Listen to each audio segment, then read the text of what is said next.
नमस्कार साथियों, इस वीडियो में हम आपके पाठ्यपुस्तक के महत्वपूर्ण टॉपिक त्रिकोणमिति की बात करने वाले हैं। और ये जो आपके टॉपिक है इससे संबंधित आपके दो प्रश्नावलियाँ हैं जिनमें से आपके 15 नंबर के सवाल वार्षिक परीक्षा में पूछे जाएंगे। तो इस वीडियो को शुरू से अंत तक जरूर देखें। चलिए शुरू करते हैं। ये त्रिकोणमिति क्या होती है? त्रिकोणमिति जिसमें एक समकोण त्रिभुज होता है। क्या होता है? समकोण त्रिभुज। समकोण त्रिभुज के सामने वाली भुजा कर्ण कहलाती है और एक भुजा होती है लंब, और लंब के सामने वाला जो कोण होता है वो उसको थीटा लेते हैं, और एक भुजा होती है आधार। तो इन तीनों भुजाओं के जो अनुपात होते हैं उन्हीं को त्रिकोणमिति अनुपात के रूप में देखा जाता है। और ये जो त्रिकोणमिति अनुपात होते हैं वो आपके sine theta, cos theta, tan theta, cot theta, sec और कोसेक थीटा, ये आपके त्रिकोणमिति अनुपात होते हैं। ये आपने सारणी देखी होगी, लाल काका के बारे में सुना होगा आपने। तो ये जो होते हैं, साइन थीटा का मान होता है लंब बटा कर्ण, और कोस थीटा का मान होता है आधार बटा कर्ण, और उसी प्रकार से टेन थीटा का मान होता है लंब बटा आधार। और जो कोट थीटा होता है वो टेन का उल्टा होता है, यानी कि आधार बटा लंब हो जाएगा ये, और कोस सेक का उल्टा हो जाएगा, और साइन जो है उसका उल्टा कोसेक हो जाएगा। इस प्रकार से आपके ये मान होते हैं। ये फिर से देख लो, साइन थीटा होता है साइन थीटा लंब बटा कर्ण, और कोसेक थीटा इसका उल्टा कर्ण बटा लंब हो जाएगा। कोस होता है आधार बटा कर्ण, और सेक होता है कर्ण बटा आधार। टेन होता है लंब बटा आधार, और कोट होता है आधार बटा लंब। इस प्रकार से। और आपके जो परीक्षा में प्रश्न पूछे जाएंगे ऐसे होंगे कि जैसे किसी प्रश्न में आपके साइन 30 का मान रखना है, या फिर टेन 45 का मान रखना है, या फिर कोस 60 का मान रखना है। तो उनके मान किस प्रकार से उस क्वेश्चन के अंदर रखेंगे, कहाँ से रखेंगे, क्योंकि परीक्षा में आपके पेपर के अंदर तो वो सारणी होगी नहीं, तो वो सारणी को याद करना भी बहुत मुश्किल है। तो उस सारणी को कैसे बनाते हैं और उन मानों को कैसे निकालते हैं वो बहुत आसानी से इस वीडियो में हम समझने वाले हैं। तो जैसे थीटा का मान जो यहाँ पे होता है वो होता है 0 डिग्री, 30 डिग्री, 45 डिग्री, 60 डिग्री और 90 डिग्री तक होता है। तो चलिए शुरू करते हैं। ये जो आपके सबसे पहले सारणी बनाने के लिए आपको क्या करना है, 0 से लगाकर 4 तक आपको संख्याएं लिखनी है। जैसे 0 1 हो गया, 2 हो गया, 3 हो गया और 4 हो गया, इस प्रकार से लिखनी है। और सबके बटे में आपको क्या करना है, 4 लिख देना है। 4 इस प्रकार से लिख देना है। अब इनको क्या करना है, सरल करना है। तो 0/4 जो हो गया वो 0 हो जाएगा, और 1/4 1/4 ही होगा, और 2/4 को हम 1/2 लिख सकते हैं, और 3/4 को 3/4 ही लिखेंगे, और 4/4 को 1 लिख सकते हैं। इस प्रकार से आपको सरल करना है।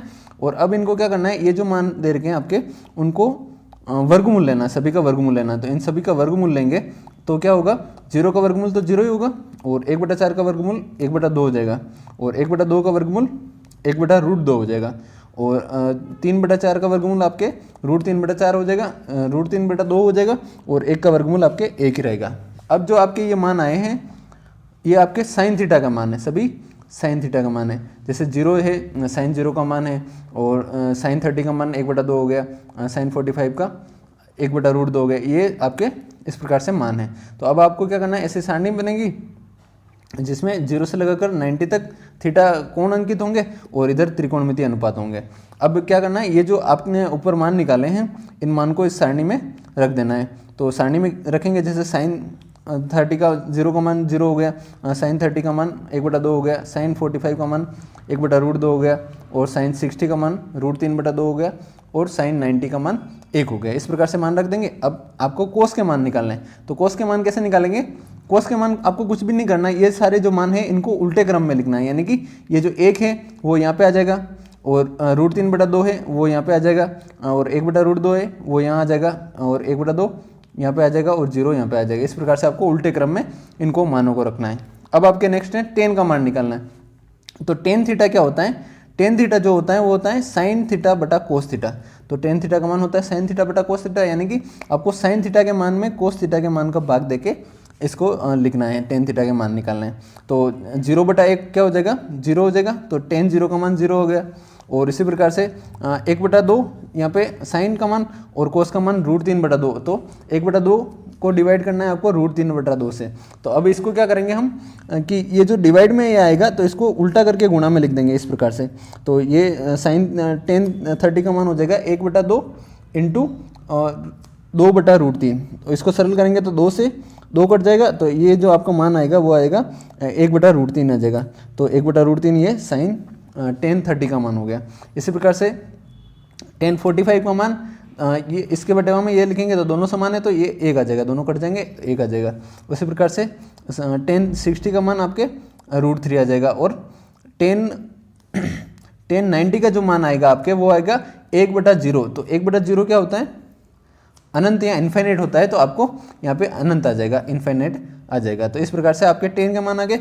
अब कोट के मान के लिए क्या करना है, आपको 10 का मान को उल्टा लिखना है, उल्टे क्रम में लिखना है। तो ये अनंत यहाँ पे आ जाएगा, इन्फाइनाइट यहाँ आ जाएगा, और √3 यहाँ आ जाएगा, और ये 1 यहाँ आ जाएगा, और 1/√3 ये यहाँ पे आ जाएगा, और 0 यहाँ पे आ जाएगा। इस प्रकार से आपके ये मान हो गए, आपके कोट के मान हो गए। अब सेक और कोसेक के मान निकालने हैं। तो सेक के मान निकालने के लिए क्या करना पड़ेगा, सेक थीटा जो होता है वो 1/cos थीटा होता है। सेक थीटा का मान 1/cos थीटा होता है। तो आपके जो कोस थीटा के ऊपर मान आए थे उन्हीं को उल्टा लिखना है, उल्टा करके लिखना है, यानी कि 1/में में करके लिखना है। जैसे कोस 0 का मान जो था वो 1 था आपके, तो ये 1/1 1 हो जाएगा। उसी प्रकार से √3/2 ये आपका मान था, तो ये यहाँ पे 2/√3 आ जाएगा, और यहाँ पे 1/√2 था तो √2 आ जाएगा, और बटे में 1, तो 1 का कोई मतलब नहीं है, इसलिए 1 को नहीं भी लिखेंगे तो चलेगा। इस प्रकार से ये 1/2 था तो ये 2 हो जाएगा, और ये 0 था तो 1/0 आएगा। तो 1/0 का मान फिर से जो होता है वो अनंत होता है, तो वो यहाँ पे अनंत आ जाएगा इस प्रकार से। और अब कोसेक के मान जो आपको लिखने हैं वो आपके कैसे लिखना है, इनको उल्टा करके लिखना है, उल्टे क्रम में लिखना है। जैसे ये अनंत यहाँ पे आ जाएगा, ये 2 यहाँ पे आ जाएगा, और √2 यहाँ पे आ जाएगा, और 2/√3 ये यहाँ पे आ जाएगा, और ये 1 यहाँ पे आ जाएगा। इस प्रकार से आपको ये पूरी सारणी बनानी है। ये सारणी बन गई। अब आपको इसको सारणी को रटना नहीं पड़ेगा आपको, ये सारणी बहुत आसानी से इस प्रकार से बन जाएगी। आप इस वीडियो को 2-3 बार रिपीट करके देख लीजिए, तो आपको बहुत आसानी से ये समझ में आ जाएगा कि ये सारणी किस प्रकार से बनेगी। तो इस वीडियो में इतना ही, मिलते हैं नेक्स्ट वीडियो में, तब तक के लिए धन्यवाद।